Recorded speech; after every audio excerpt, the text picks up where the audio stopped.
నమస్తేనా. నమస్తే అండి. మీ పేరేనా? నా పేరు సలీం అండి. ఏం లేదన్నా, మచిలీపట్నంలో వైసీపీ హయాంలో అభివృద్ధి అనేది ఎలా కనబడుతుంది మీకు? మీకేమైనా కనబడిందండి అభివృద్ధి అనేది మచిలీపట్నంలో? మచిలీపట్నంలో అభివృద్ధి అనేది జరగాలంటే టీడీపీ పార్టీ హయాంలోనే జరిగింది. ఎందుకంటే పెన్ని నాని అనేది మాటల మనిషే కానీ చేతల మనిషి కాదు. ఏదనే కాదు, ఇక్కడనే కాదు, ప్రతి ఒక్క చోట అదే జరిగింది. పెన్ని నాని వాడు మాటల మనిషి, చేతల మనిషి కాదు. వాళ్ళు సొంత లాభాల కోసం వాళ్ళ ఆస్తులు పెంచుకోవడానికి అభివృద్ధి చేస్తున్నారు కానీ జనాలకి ఏం ఆధారంగా చేసింది లేదు. అదేవిధంగా మచిలీపట్నం హయాంలో ఇప్పుడు జరిగిన అభివృద్ధి ఏదైనా సరే నాని గారి హయాంలో జరిగింది అని చెప్పి అంటున్నారు చిట్టి గారు. దేనికైనా చర్చకు సిద్ధం అంటున్నారు, దాని మీద మీరేమంటారు? ఆ చర్చలు అంటే వీళ్ళు ఏముందండి, వీళ్ళు నాన్న కూర్చుంటాడుగా ఏసీ వేసుకొని అలా కూర్చున్నాం అనుకుంటున్నాడే ఒక కుర్రోడు కదా. చర్చలు అనేది ఏంటనేది ఇంకా తెలియలేదుగా.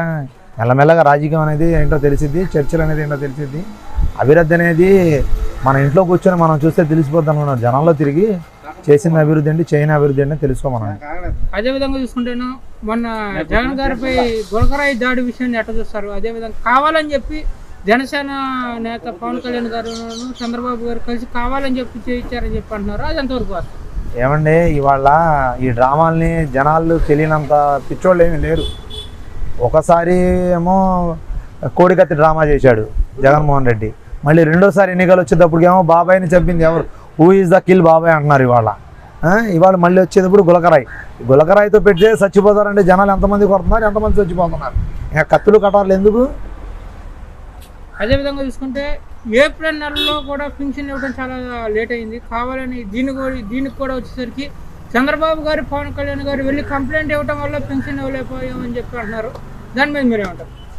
ఇది ఒక బురద ఎక్కడుందో అక్కడ చూసి ఆ బురద మీద రాయి కొడితే జనాల మీద పడిద్ది అనేలాగా నాయకుల్ని పెట్టి నాయకుల మీద చెప్దామనేలాగా ఒక బూత్ లాగా చూపిస్తున్నారండి దాన్ని ప్రజలు అర్థం చేసుకోవాల్సింది ఏంటంటే, చంద్రబాబు నాయుడు వెళ్ళి ఆడ చెప్పాడనో లేకపోతే మా పవన్ కళ్యాణ్ వెళ్ళి చెప్తేనేమో మోడీ గారు చెప్తేనో ఆగదు. ఇది గవర్నమెంట్.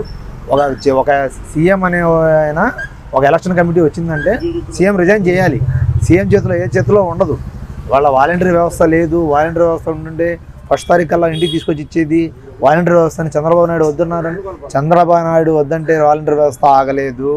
కేంద్ర ప్రభుత్వం వాలంటరీ వ్యవస్థను ఆపండి అంటే ఎలక్షన్ కమిషన్ వల్ల వాలంటరీ వ్యవస్థ ఆగింది. దీన్ని ప్రజలు గమనించాలి.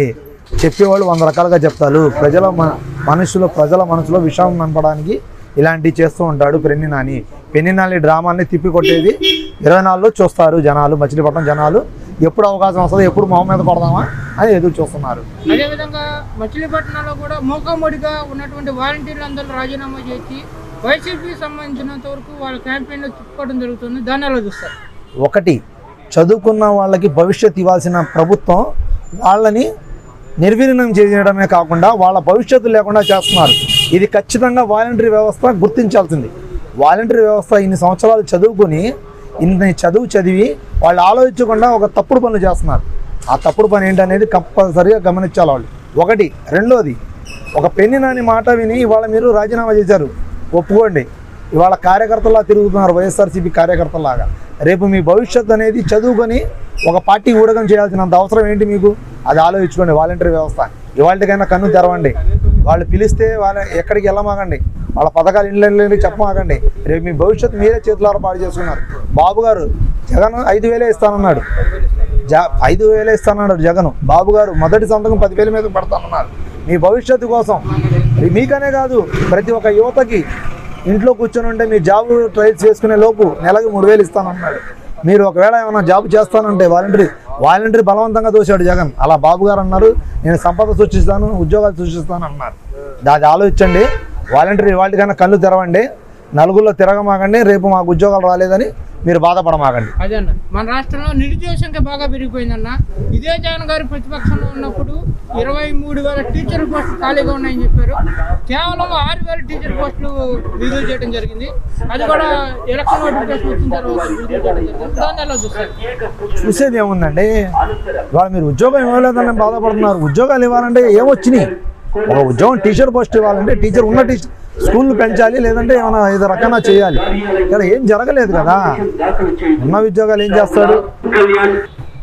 అన్న మన రాష్ట్రంలో ఇదే జగన్మోహన్ రెడ్డి గారు ప్రతిపక్షంలో ఉన్నప్పుడు 23,000 టీచర్ పోస్టులు ఖాళీగా ఉన్నాయని చెప్పారు. కేవలం 6,000 టీచర్ పోస్టులు ఇవ్వడం జరిగింది. కానీ ఎలా చెప్తారు? ఉన్న టీచర్లకి సరిగ్గా జీతాలు ఇవ్వమనండి, ముందు కొత్త ఉద్యోగాలు తర్వాత ఇస్తారు. కానీ ఉన్న టీచర్ పోస్టుకి జీతాలు ఇస్తే కొత్త ఉద్యోగాలు ఇవ్వచ్చు. అదొకటే అడుగుతున్నారు మీరు. జాబ్ క్యాలెండర్ ప్రతి సంవత్సరం వదులుతానన్నాడు, అది వదిలేడా? సంవత్సరం ఫస్ట్ సంవత్సరానికి క్యాలెండర్ ఎలా వస్తుందో 12 నెలల క్యాలెండరు నేను ఎక్కగానే జాబ్ క్యాలెండర్ వదులుతానన్న మగోడు మాట తప్ప అన్నాడు, తప్పుతూనే ఉన్నాడు. అదేవిధంగా మద్యపానం నిషేధం చేస్తే తప్ప మళ్ళీ ఓట్లు ఆడారు. ఇదే మధ్య మీద మన రాష్ట్రంలో అనేక మంది చనిపోవడం జరుగుతుంది. దాని మీద మీరు ఈ ఒక్క మాట మాత్రం వాస్తవం చేశాడండి జగన్. ఎందుకంటే బయట మందు రాకుండా సొంత మందు తయారు చేస్తున్నాడు. అది మాత్రం ఖచ్చితంగా ఒప్పుకోవాలి జగన్ గురించి. మద్యపాన నిషేధం చేస్తున్నాడు, బయట మందు లేకుండా సొంత మందు తయారు చేసి అమ్ముతామన్నాడు. అది మేము అర్థం చేసుకోవాలా. అది అదేవిధంగా చూసుకుంటే అన్నప్పుడు వచ్చేసరికి 3 రాజధానులు అన్నారు. 3 రాజధానులు మీరు ఏకీభవిస్తారా?